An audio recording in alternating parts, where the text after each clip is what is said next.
दोस्तों, कुछ लोग मैकाले के एजुकेशन सिस्टम को पानी पी पी कर गालियां देते हैं। बट ये सिस्टम 1835 में लागू किया गया था। और एक बात जो अहम है मैकाले को लेकर के, वो बता दें आपको।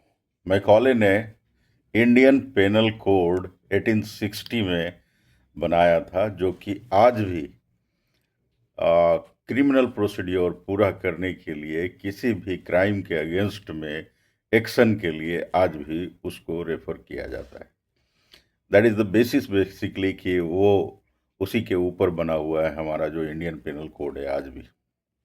तो दो बड़े ही अच्छे कंट्रीब्यूशन है मेरे अनुसार।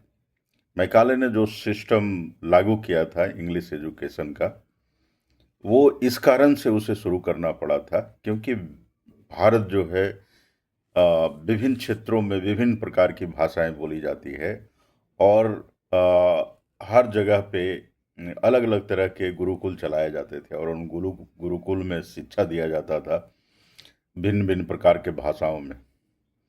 उसका सोच था कि पूरा एक कॉमन प्लेटफॉर्म पे एक कॉमन भाषा होनी चाहिए, जिससे कि भारतवर्ष पूरे भारतवर्ष में संवाद किया जा सके।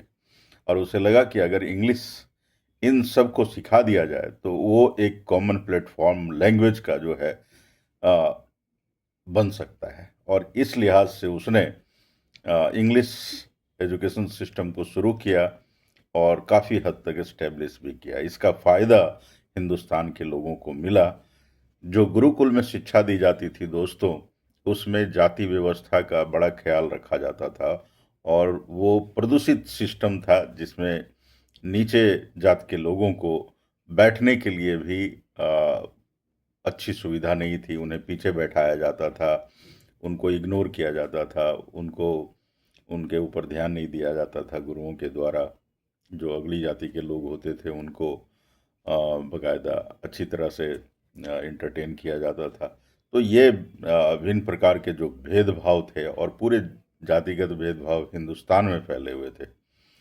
इस कारण से जो पिछड़े वर्ग के लोग थे, जो और भी आर्थिक रूप से पिछड़े थे, उनको उनको शिक्षा नहीं मिल पाती थी, वे नहीं पढ़ पाते थे। तो जो ये व्यवस्था उन्होंने शुरू की, उसमें इंग्लिश एजुकेशन में कोई भेदभाव नहीं थी। और जो भी भेदभाव था उसे जो दरकिनार कर दिया गया था। और इसी का फ़ायदा उठाने के लिए मिशनरीज भी इंडिया में आई। मिशनरीज उनके साथ मिल कर के काम करते थे, उन्हें क्रिश्चियन में तब्दील कर देते थे, उनके लिए एजुकेशन सिस्टम फ्री कर दिया जाता था। अ, इसका फ़ायदा कुछ लोगों ने लिया, कुछ लोगों ने नहीं लिया। जो लोगों ने जिन लोगों ने सोचा कि इस ये कन्वर्ट होना जो है हमारे लिए वाजिब नहीं है, तो उन्होंने फ़ायदा नहीं लिया। लेकिन जिन्होंने भी फ़ायदा लिया, वो उनका सोच में बहुत तब्दीली आया सामाजिक रूप से।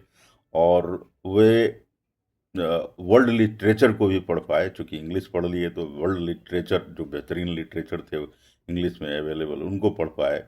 और इससे एक सोच की क्रांति उनके दिलों में बढ़ी, जो कि स्वतंत्रता के जो संघर्ष था, स्वतंत्रता का जो संघर्ष था, उसको आगे लेकर के गया। तो एक तरह से उसने पूरे हिंदुस्तान को यूनाइट कर दिया और बौद्धिक रूप से भी आगे बढ़ा दिया। तो मैकॉले ने शायद नहीं सोचा होगा ये चीज़, वो उसने व्यवस्था को दुरुस्त करने के लिए किया था, लेकिन इसका फ़ायदा हिंदुस्तान को मिला।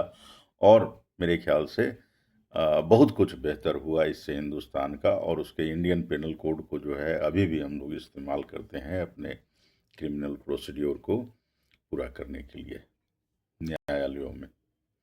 तो अगर ये जानकारी आपको अच्छी लगी दोस्तों, तो एक थम्स अप जरूर दीजिए, सब्सक्राइब कीजिए चैनल को, कि इस तरह की जानकारी आपको मिलते रहे। धन्यवाद। जय हिंद।